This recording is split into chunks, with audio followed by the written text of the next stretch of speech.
Garda Peradilan ini juga terinspirasi dari adanya kejayaan Varia Peradilan di masa lampau. Bagaimana kriteria itu masih bisa dijadikan suatu pembelaan terpaksa atau pembelaan terpaksa yang berlebihan? Itu yang dikaji oleh dan itu yang diputus oleh yang mulia Hakim Agung. Bagi kami, bagi tim di pidana umum, itu sangat menarik.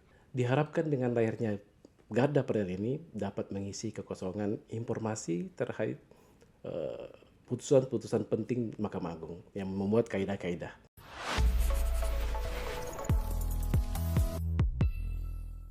Assalamualaikum warahmatullahi wabarakatuh. Waalaikumsalam warahmatullah. Jumpa kembali dengan podcast Mari ke Monas.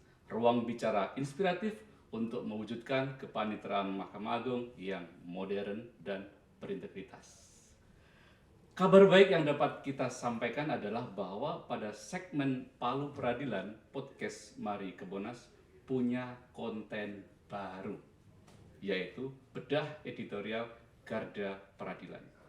Bedah editorial Garda Peradilan ini adalah semacam bincang-bincang santai yang mengulas salah satu dari sekian kaidah hukum yang dipublikasikan pada Garda Peradilan Indonesia Law Report.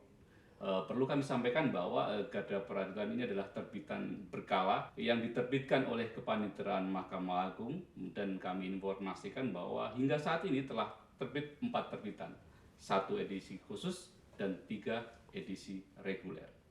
Untuk bedah editorial edisi perdana ini, kita akan mengulas Garda Peradilan volume 1 nomor 3 yang baru saja kita publikasikan 3 hari yang lalu, yaitu pada tanggal 1 Oktober tahun 2025.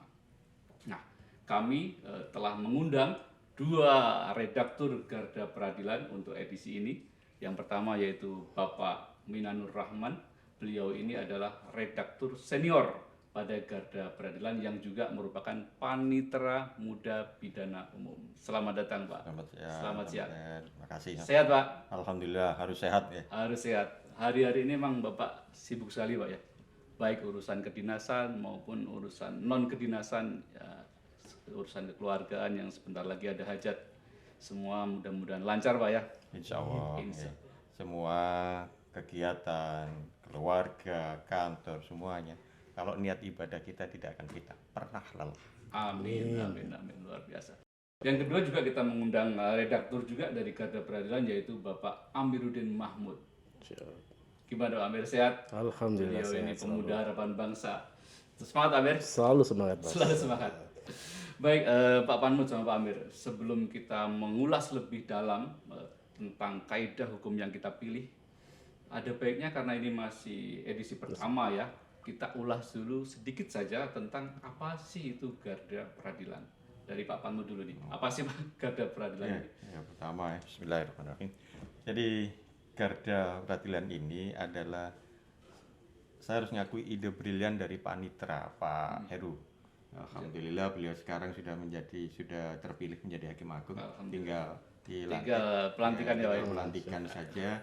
Jadi ide brilian dari Pak Panitera ketika beliau menjabat, beliau bilang ada beberapa hal yang harus dibangun di Mahkamah Agung, yaitu pertama tentang proses elektronik dari seluruh berkas perkara, dan salah satunya adalah bagaimana kita bisa kaidah-kaidah hukum itu bisa terpublikasikan dan terkodifikasi. Sehingga ada kodifikasinya, ada terpublikasinya. Setelah kaidah hukum itu terpublikasi, kemudian terkodifikasi, maka diharapkan itu akan menjadi landmark.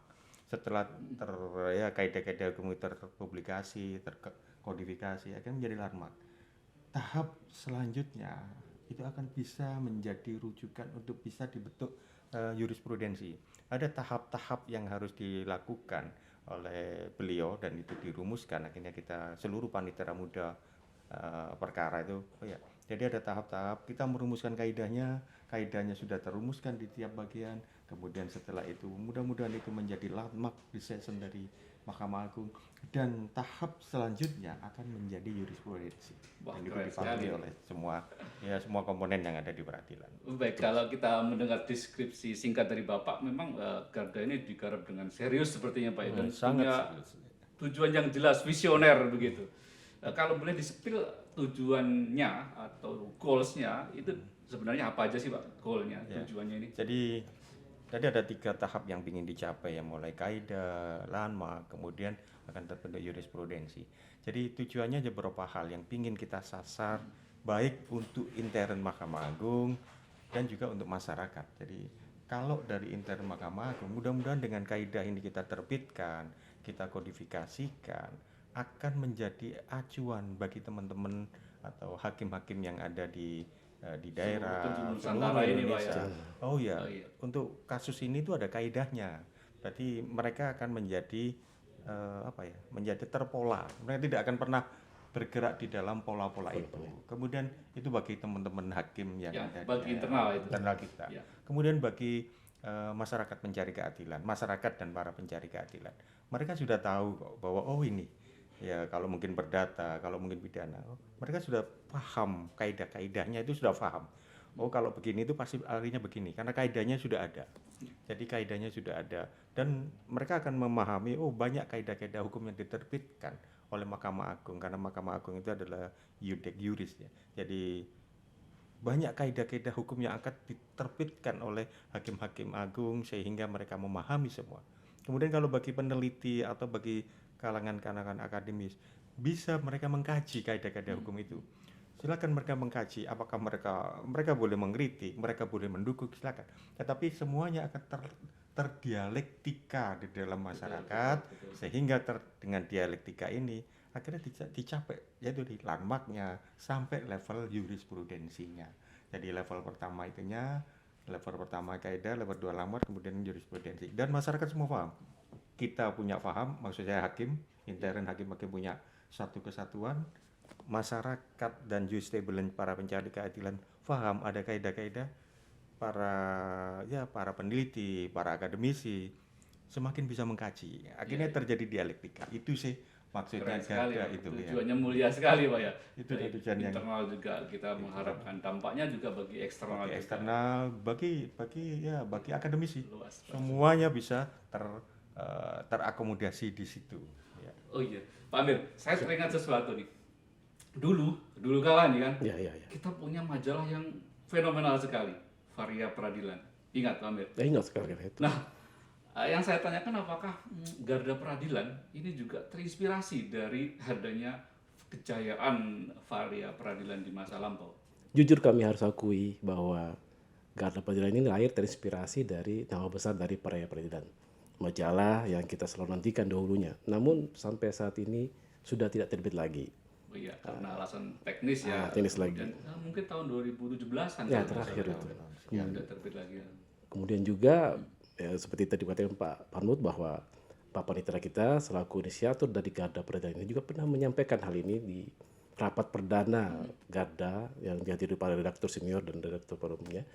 Itu menyatakan bahwa seperti tadi inisiator inspirasinya dari Garda Peradilan, kemudian diharapkan dengan lahirnya Garda Peradilan ini dapat mengisi kekosongan informasi terkait putusan-putusan penting Mahkamah Agung yang memuat kaidah-kaidah.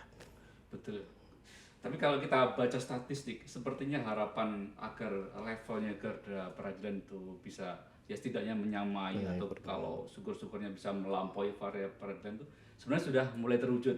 Kalau kita cek nih Pak ya, terbitan volume 1 aja itu berapa ribu yang mengujud dan membaca. Terbitan 2 hampir 3.000 juga. Yang ini terbitan yang terakhir, yang volume 1 nomor 3 baru kita terbitkan 3 hari sudah 1.600-an ya. Memang kayaknya sudah mulai dinantikan. Saya ke Pak Panmud lagi nih. Khusus yang edisi terakhir ini Pak, volume 1 nomor 3 itu ada berapa kaidah hukum Pak yang dipublikasikan? Jadi itu sesuai dengan kepaniteraan muda yang ada di Mahkamah Agung ya. Jadi dalam setiap kali kita mencoba Garda Peradilan ini, kita wujudkan dalam setiap kali terbitan itu minimal, ya saya ngomong minimal. Itu ada 7. Minimal 7. Minimal 7. Kenapa 7? Sesuai dengan bidang yang ada di kepaniteraan. Apa aja itu? Ya, jadi di kepaniteraan harus ada yang di kaidah hukum dari pidana ya. Okay. Atau istilahnya sekarang disebut pidana umum, tapi itu pidana ya. Kemudian harus ada juga yang dari pidana khusus. Jadi harus ada kaidah-kaidah hukum apa sih yang harus diambil. Kemudian juga dari perdata umumnya dulu ya. Perdata umumnya apa kaidah hukumnya. Kemudian yang berikutnya lagi di perdata khusus. Apa yang mau diambil di situ? Yang kaidah-kaidah yang ingin kita munculkan. Ada kaidah baru dari putusan-putusan Hakim Agung. Setelah itu dari militer juga. Jadi kemudian dari militer harus ada kaidah barunya. Kemudian dari TUN, tata usaha negara. Juga harus ada kaidah-kaidah hukum yang dan saya yakin pasti ada. Tapi kita mencoba minimal kita munculkan satu. Dan yang terakhir dari agama. Seluruh komponen perkara-perkara yang ditangani oleh Mahkamah Agung kita munculkan, karena saya redaktur juga melihatnya banyak putusan-putusan Hakim Agung yang sekarang itu banyak kaidah hukum yang baru yang dikeluarkan. Masyarakat atau mungkin teman-teman hakim yang ada di daerah kadang-kadang tidak begitu paham. Sekarang mencoba kita ungkap itu semua sehingga mereka bisa memahami semua yang sebut saya 3 komponen tadi. Hakimnya paham, masyarakat dan justable dan pencari keadilan paham, akademisinya juga paham. Gitu. Jadi 7 berarti setiap minimal. kali terbitan minimal 7. Kalau mungkin masing-masing jenis perkara loh ya. Luar Ya. biasa sekali. Berarti satu kali terbitan seluruh lembaga peradilan, lingkungan peradilan bisa terwakili semua. Ini ada kaidah hukum baru. Ada kaidah hukum baru. Iya. Itu ya mungkin tahap pertama, mungkin 1. Tapi kalau mungkin ini kan kita terbit 3-4 bulan ya. Nah, mungkin kita kalau memang kita keluarin 2 sehingga semakin ya, tapi kalau juga jangan terlalu banyak. Kalau terlalu banyak mungkin agak sedikit ini. Iya. Tapi minimal kita harus satu kepaniteraan muda, 1 putusan yang harus dikeluarkan menjadi kaidah. Berarti timnya atau redakturnya juga lintas ini Pak ya? Ya, redakturnya lintas. Jadi keterwakilan dari semua unsur ada. Jadi ya. asisten atau panmud dari agama juga ada, dari umum ada, dari tun ada, dari militer ada begitu. Semuanya ada. Melibatkan ketua kamar, mana yang diwujudkan, kita kaji, kita diskusi. Oh, ini kaidah hukum yang harus diangkat. Luar biasa sekali. Ketat sekali ini. Sangat ketat karena melibatkan seluruh komponen ya. Komponen sampai ke ketua kamar juga kita diskusikan ketua kamar mulai panmutnya sampai ketua kamar, panmut perkara, asisten-asisten yang ada. Jadi kita rumuskan ini kaidah hukum. Dan itu bagi prestasi lah bagi saya. Betul. Itu adalah prestasi dari kepaniteraan, kaidah hukum. Dan kita tidak perlu cetak, memang varia.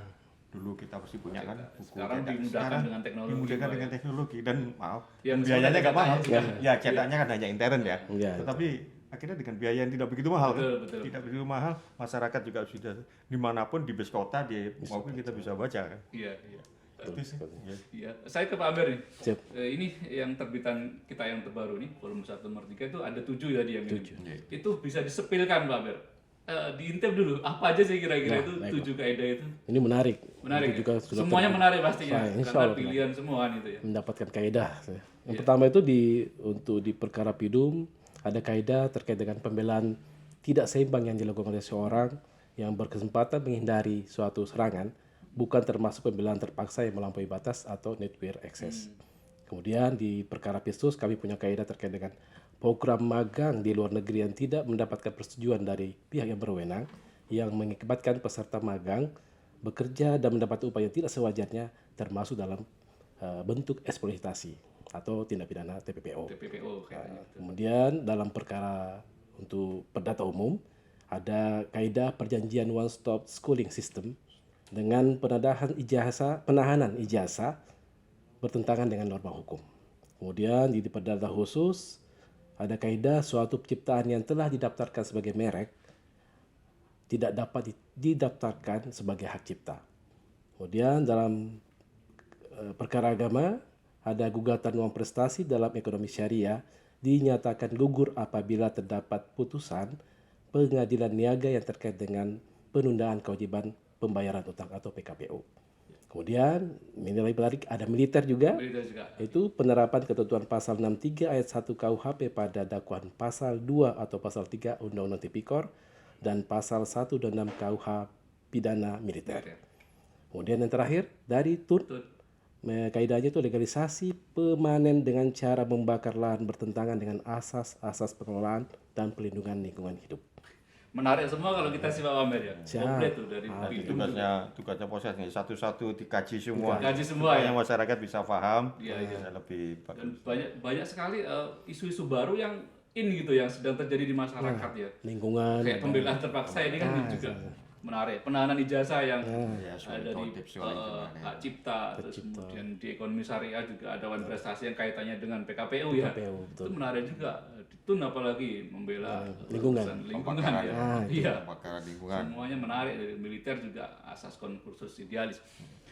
Oke, kita sekarang lebih mendalam lagi Pak untuk membincang satu kaidah yang kita angkat pada bedah editorial kali ini, yaitu kamar perkara pidana umum terkait hal yang sangat jamak terjadi di masyarakat yang bisa jadi itu terjadi di sekitaran kita, yaitu mengenai pembelaan terpaksa.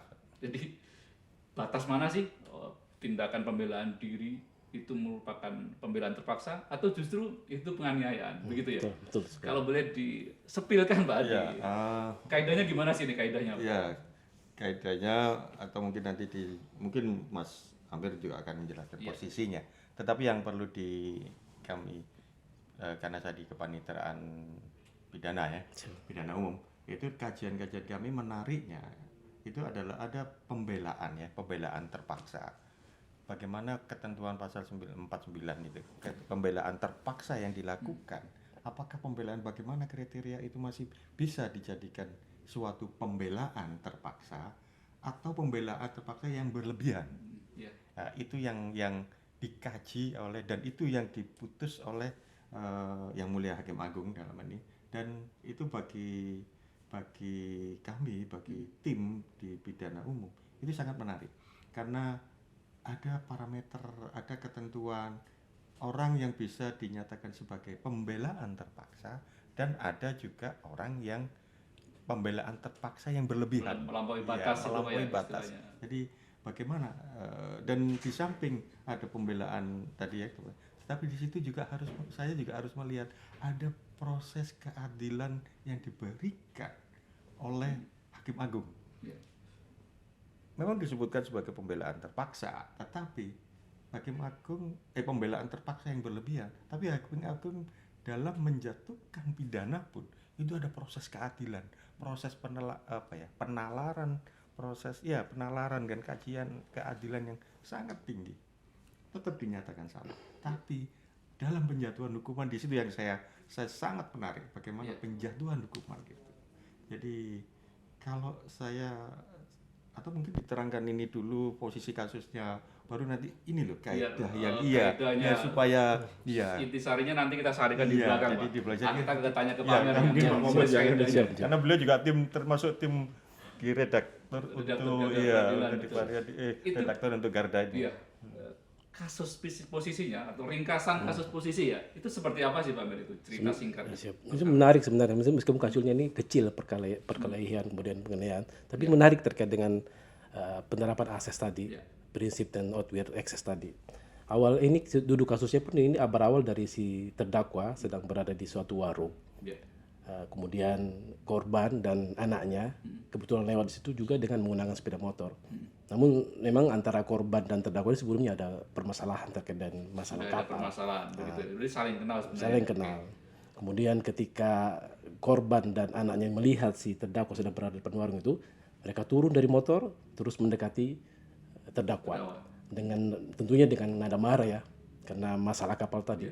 Dengan nada yang marah dia mendekati si terdakwa, dia bicara pun dengan nada emosi, kemudian menempel mukanya, saking dekatnya, sudah dekat kan suaranya nyaring dan mengganggu sekali, dengan menyatakan menanyakan tentang masalah kapalnya.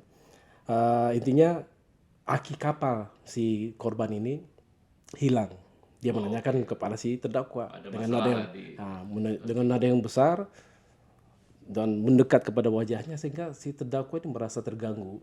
langsung mendorong, ketika itu mendorong mendorong si korban. Terdorong, kemudian setelah terdorong mundur sedikit, makin marah lah si korban ini, mukul si terdakwa. Membalaslah si terdakwa juga dengan pukulan. Setelah membalas lagi, si korban ikut pula anaknya yang bernyantai si terdakwa bersama-sama memukul si terdakwa. Dalam keadaan tersebut, terdakwa mundur, kemudian melihat kayu ulin di sekitar situ, dia ambil. Kemudian kayu ulin tersebut dilemparkan ke arah korban dan anaknya. Dan kebetulan mengenai kepala dari korban. Melihat hal itu, anak korban panik. Balik ke rumah dia ternyata. Balik ke rumah, sementara si korban dengan terdakwa tetap berkelahi di situ, tetap beradu mulut dan berkelahi. Tidak lama kemudian anaknya datang kembali, dengan membawa sebuah kayu. Tapi di persidangan terdakwa mengatakan si anak korban ini membawa sebilah pisau parang. Tapi tidak terbukti di persidangan. Tapi intinya dalam keadaan si terdakwa melihat anak korban datang dengan membawa kayu, dia mengambil lagi bambu sekitar situ. Bambu itu sebenarnya dipukulin kepada korban ayah situ. Dan berkali kemudian mengenai telinga sampai bambu tersebut patah dan terbelah dua gitu. Kemudian setelah itu terdakwa melarikan diri. Melarikan diri, akibat kejadian tersebut korban mengalami luka di kepala, di telinga, kemudian ada visum air vitumnya. Kemudian dilaporkan ke pihak polisian. Kemudian beliau dakwaan primernya didakwa pasal 351 ayat 2. Kita masuk ke putusan pengadilan ya. Kemudian di dakwaan subsidiarnya didakwa di pasal 351 ayat satunya. Terus itu dulu kasusnya. Putusannya PN? Tuntutannya dulu ya. Jaksa menuntut tidak terbukti pasal 351 ayat 2-nya. Karena luka yang dialami bukan luka berat. Tapi terbukti penganiayaan biasa. Dituntut 1 tahun 6 bulan. Itu dulu tuntutannya. Kemudian pengadilan berpendapat bahwa sama dari fakta yang persidangan, uraian-uraian alat bukti yang diajukan, Justus Fakti dalam majelis hakim berpendapat bahwa sama, bahwa karena luka yang dialami korban ini bukan luka berat, maka pasal dakwaan primer tidak terbukti. 351 ayat 2. Yang terbukti adalah pasal 351 ayat 1-nya biasa. Namun dalam hal ini majelis hakim melihat dengan keadaan peristiwa yang mendahului pemukulan tersebut, di mana korban terlebih dahulu menyerang terdakwa bersama dengan anaknya. Jadi dianggap bahwa apa yang dilakukan terdakwa pada saat itu adalah bentuk pembelaan karena ada serangan. Itu pertimbangan majelisnya majelis hakim. Ada unsur pembelaan. Dengan menyebutkan beberapa kaidah-kaidah terkait nuclear excess tadi di pembelaan yang melampaui batas, meskipun ya tadi si korban dia cuma dipukul, dia balas dengan pukulan kayu dan lemparan kayu, memang melebihi serangan yang diterima, namun dikatakan ada guncangan jiwa. Salah satu syarat dari nuclear excess ini bahwa terdakwa terguncang, artinya pada saat itu dia takut dan ingin melakukan perbuatan pembelaan diri. Jadi dianggap bahwa apa yang dilakukan oleh terdakwa ini merupakan bentuk pembelaan diri yang melampaui batas nuclear excess tadi, sehingga dalam hal ini majelis hakim berpendapat bahwa terdakwa ini terbukti melakukan perbuatan itu tapi tidak dapat dipidana. Ada alasan pemaaf. Demikian. Itu putusan di tingkat pertama yudek faktinya begitu ya. Kalau di yudek jurisnya di kita ini gimana itu? Di yudek juris hampir sama. Hampir sama dalam arti kata begini, hampir samanya begini.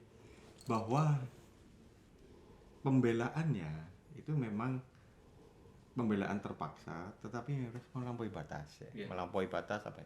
Ya berlebihan. Tetapi apakah berlebihan ini dipidana atau tidak? Nah itu majelis hakim melihatnya ada beberapa parameter yang dilihat. Ukuran-ukuran apakah seharus pembelaan terpaksa atau pembelaan terpaksa yang berlebihan. Atau malah justru penganiayaan begitu ya opsinya. Atau justru penganiayaan. Terus majelis hakim agung melihatnya bahwa ini memang ada pembelaan terpaksa, tetapi yang dilakukan oleh terdakwa ini pembelaan terpaksa tapi berlebihan. Karena kenapa berlebihan? Dia punya kesempatan untuk menghindar. dia punya terdakwa dalam hal ini punya kesempatan kalau toh memukul sekali langsung lari karena ini sudah tidak berdaya si yang dipukul. Tetapi rupanya pukulan ini juga lebih dari sekali dan sampai tidak berdaya. Ada guncangan jiwa sehingga Majelis Hakim Agung yang mulia menyatakan bahwa ini termasuk pembelaan terpaksa tapi yang berlebihan. Oleh karena itu harus dipidana. Tetapi ya ini yang saya kagumi dengan yang mulia. Tapi bagaimana sih mempidana orang ini? Kalau dia dinyatakan bersalah, kemudian dia dihukum dengan hukuman tertentu, dengan jangka waktu tertentu, maka nanti orang akan semakin takut melakukan pembelaan.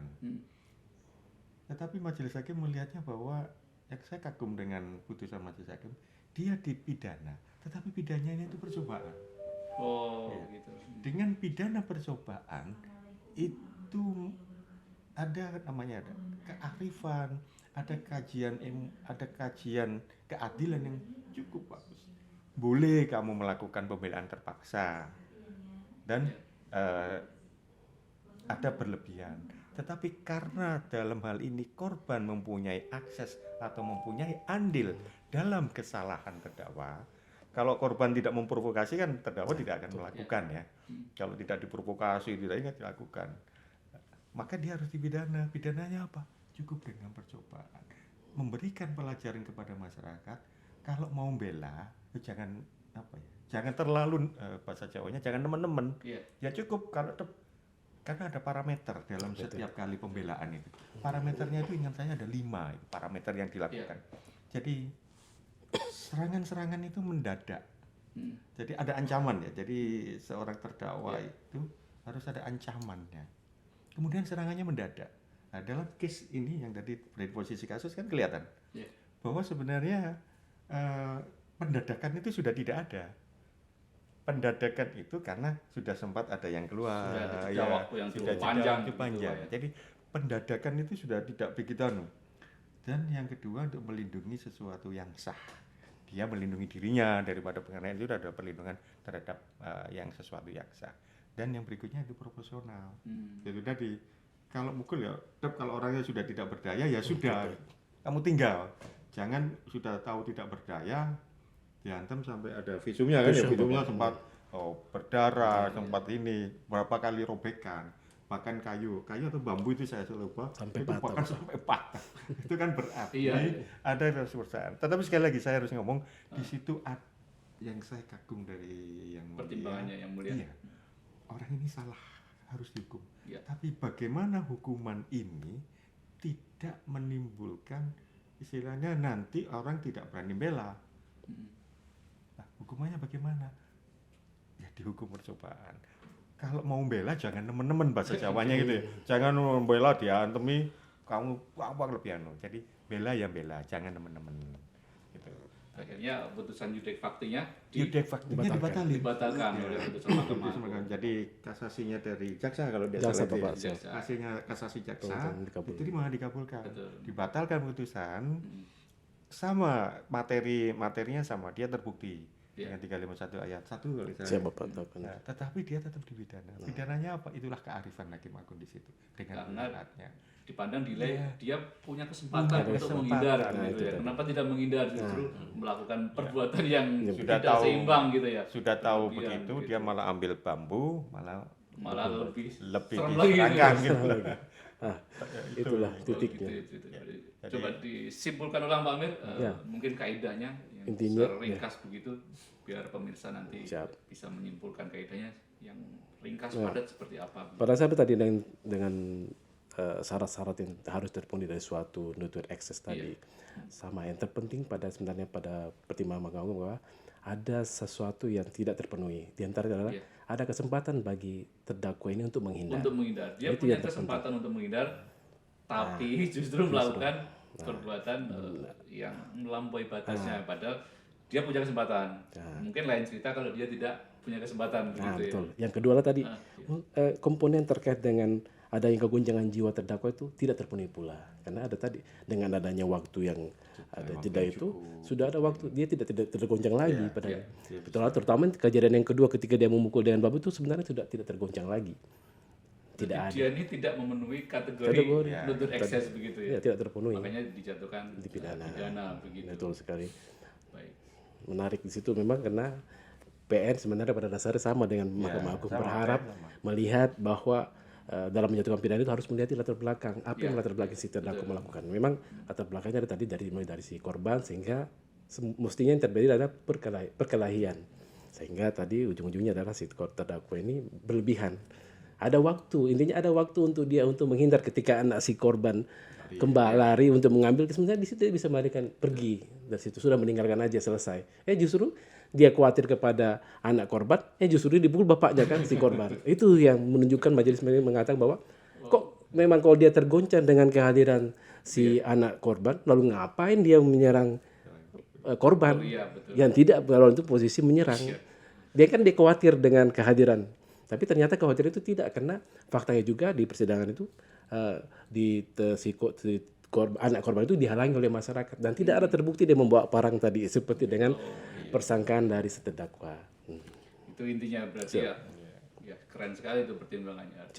Ya tidak serta-merta itu bisa dibebaskan. Ada proses keadilan, kajian, ada keadilan yang diwujudkan oleh hakim itu. Syarat-syarat penetapan harus terpenuhi. Kemudian ada proses pendidikan kepada masyarakat.